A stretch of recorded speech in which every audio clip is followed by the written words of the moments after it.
Welcome back to the Make Time for Success podcast. This is episode number 237. Sometimes podcast episodes are delightfully simple to put together, and today's episode was one of those delightful episodes for me. I just put together my thoughts on what I've been noticing in my own life and in the lives of my clients. And I put together a short list of the things that I've noticed people doing, and myself included, that equal distraction. And so I thought I would just share the list so you could do a review of your own behavior, your own schedule, your own habits, and see, can I get rid of one or two of these items so that I can up my focus, save myself lots of time, and end up being much more joyful at the end of the day. Let's go listen to this episode with 8 tips that are really great for you now.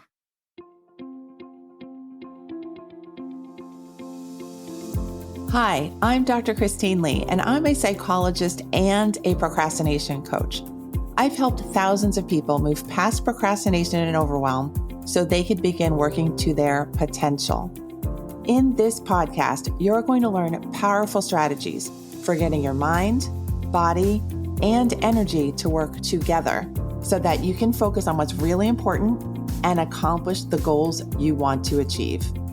When you start living within your full power, you're going to see how being productive can be easy and how you can create success on demand.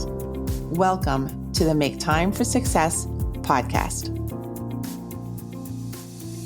Hi there, it is me again, and today we're going to have a really fun time because I have a list of things that you may be doing that might be causing you to get distracted from the things you really want to be doing, or you really should be doing, or the things that are really important to you. And the reason why this is going to be fun is because I'm going to tell you a lot of stories about how I do these very things. And the great news about this list that I have for you is that I think every single thing on the list is something that you can stop doing very quickly. I think it's the fact that we don't realize that some of these things are distracting to us that keep these things, these behavior patterns from leaving us. We just keep them around because we're thinking, oh, this isn't really doing any harm. This is just me thinking about things. And I'm going to just identify and be really clear about the 8 things that I've thought about, because keeping an eye on these 8 things has really helped me to be so much more focused, so much more calm, so much more productive, and a lot less distracted. So let's start in right now.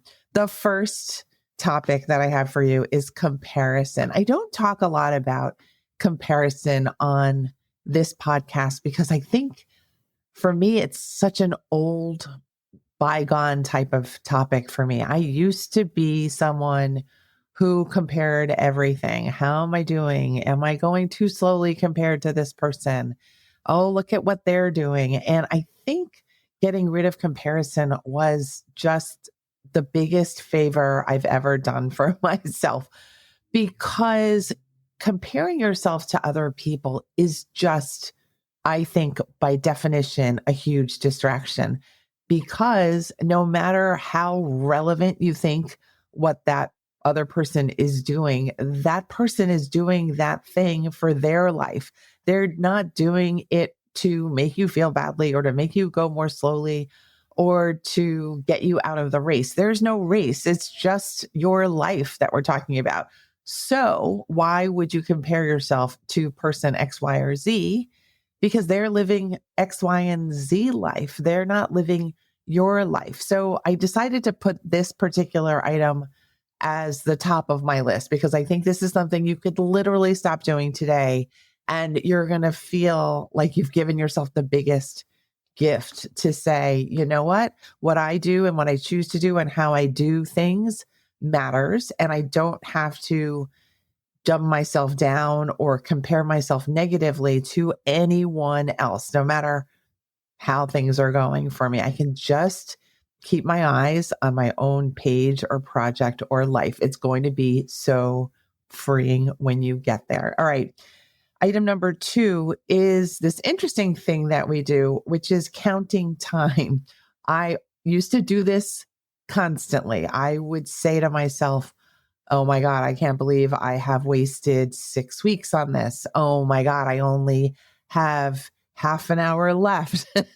And I got to a certain point in my life where I realized that even that 1 minute that I'm spending on counting how much time I have wasted or how much time I have left is a waste of time. Now, you can say, oh, that helps me to get motivated. And I do think that used to help me get motivated, but now I just feel motivated instead of having to pressure myself into getting motivated because I'm chasing time or because I've lost so much time. I no longer choose to be productive on a foundation of bad things and bad thoughts and bad behavior. I now choose to be productive because I feel naturally motivated, because I've allowed myself enough time, because I have projects that I really care about and are inspired by. And I feel like if I could get one person today, one listener to transfer from the negative platform of doing things to the positive and kind and generous platform of doing things, I will have succeeded. And I think I'm probably helping to convert way more than one person. I'm crossing my fingers on that one. All right. So avoid spending your time thinking about how much time you're losing or that you've lost. The third item you've heard me talk about a lot on this podcast, and that is physical clutter. Over the past 2 or 3 days, I've been really pushing forward with my own clutter. You may know that I teach hundreds and thousands of people about how to do decluttering quickly and without anxiety, pain, or dread. And this is where sometimes the teacher needs their own lesson. And lately I've been saying to myself, you know what? I really want my bedroom to be minimalist. You don't have to have your bedroom minimalist, but I'm almost there. So I'm thinking to myself over the past couple of days, let's just do the last 4 bins. And I've put that on TikTok.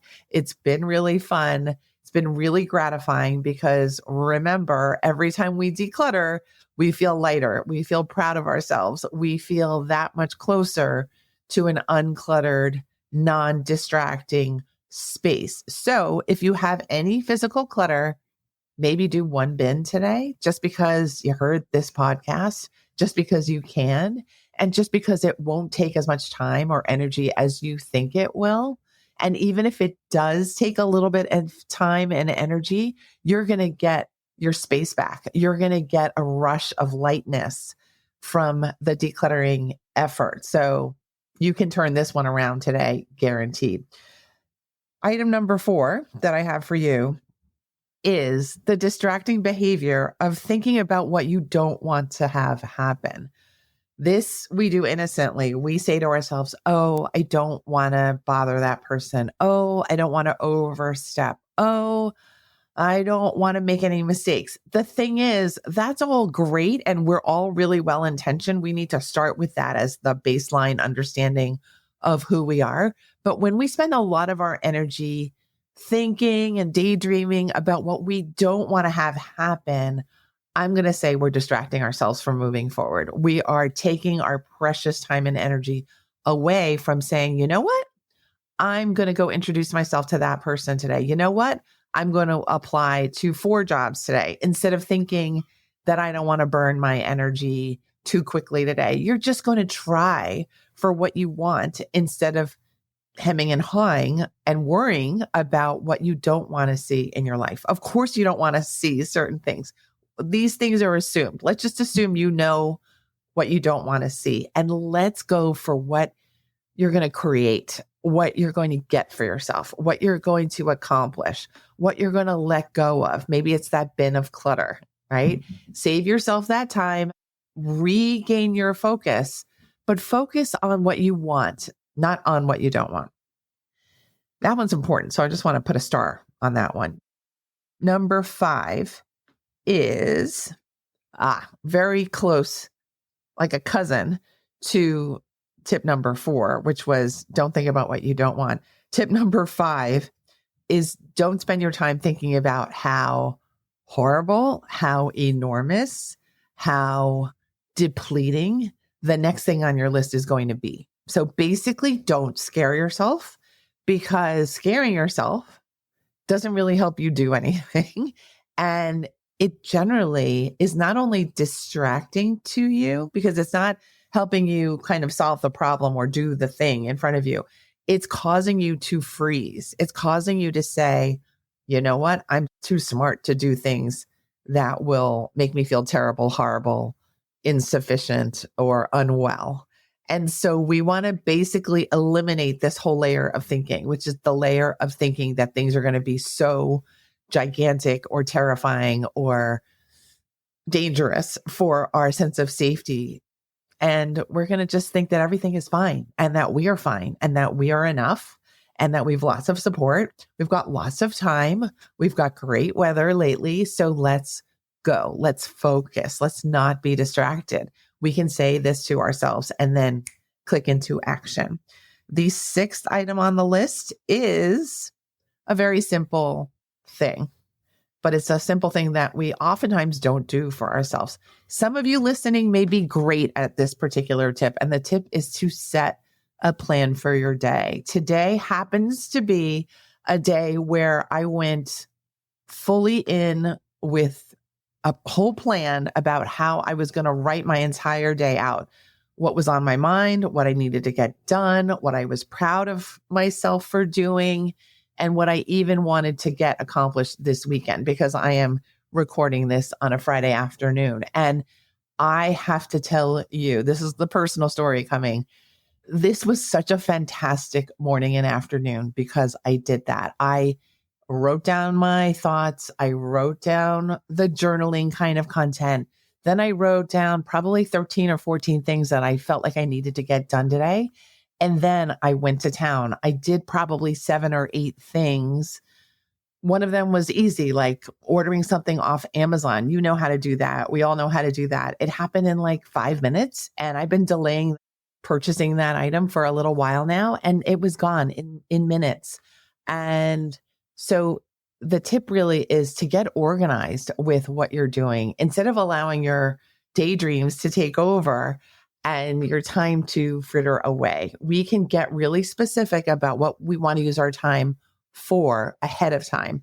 I suggest the morning. You might want to do this the night before. That's fine. But for me, it just worked out so beautifully this morning when I was feeling fresh. I had just come from the gym. I already felt proud of myself for going to the gym, and it was a beautiful day. So I did this planning outside, and then I just jammed with that to-do list today. So if you're not planning, if you're not getting clear on your intentions for the day, it may be that you're opening yourself up for unnecessary distraction time, right?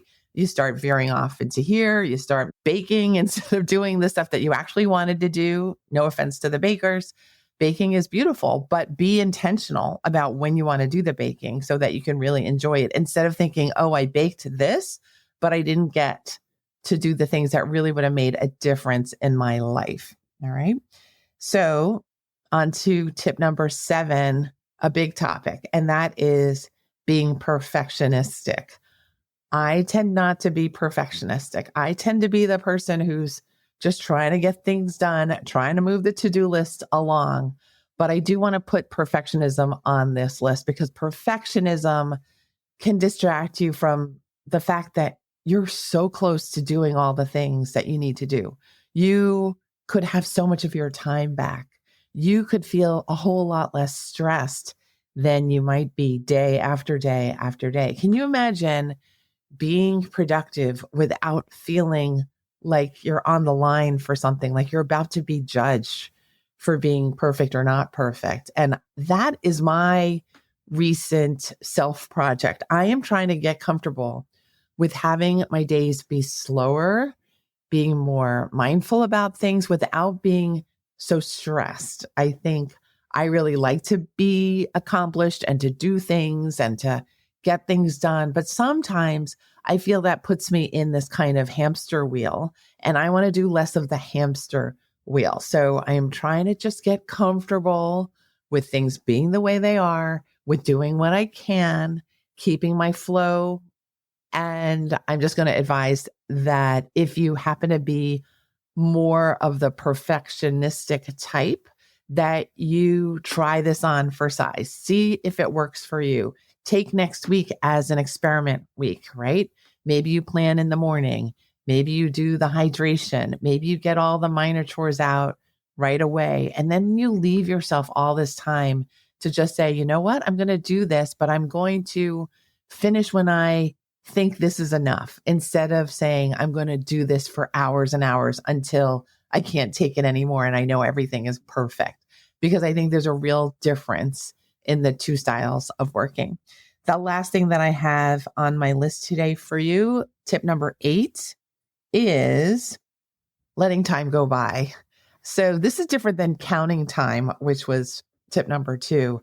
This is just thinking that you're going to do something, but then 3 o'clock goes by, 4 o'clock goes by, 5 o'clock goes by, and you don't ever just push the go button. You never really jump in and say, you know what? Before it gets to 4 o'clock, I'm starting this. And just envision yourself as having an on button, because you really do, right? If you really needed to do things like there was no out, you would use that on button. If you had to get on stage and it was pre-planned and you had an audience ready to hear you would use that on button. Transfer that on button to your daily life. Use it whenever you need to rescue the time that is going by, so that you don't get distracted and then all of a sudden be at the end of the day thinking, oh, I have to stay up past midnight because I didn't really use my time during the day. We want to preserve our good sleep. We want to get things done during the day. We want to end the day feeling accomplished, or like we tried, we gave our best efforts. And I think using this list of 8 things that you might be distracting yourself with and getting rid of some of them, maybe just 2 or 3, is going to help you feel like, I'm going to get to bed. I'm so happy with how today went. And I wish that for all of you, because happiness is the end goal for most everyone, and you deserve every bit of it. Thank you so much for listening to this episode on how to avoid getting distracted all the time. If you'd like a free download to help you remember these 8 items, I'm happy to share the link with you now. It is maketimeforsuccesspodcast.com/distraction. Again, it is maketimeforsuccesspodcast.com/distraction. And once you go to that link, you'll get an email with the download tucked away inside that email, and you'll be able to get on your way again. Thanks again for being here. I'll see you next week.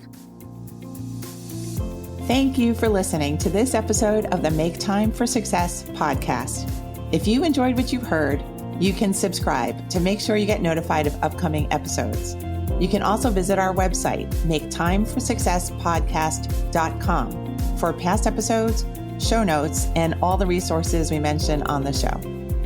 Feel free to connect with me over on Instagram too. You can find me there under the name Procrastination Coach. Send me a DM and let me know what your thoughts are about the episodes you've been listening to. And let me know any topics that you might like me to talk about on the show.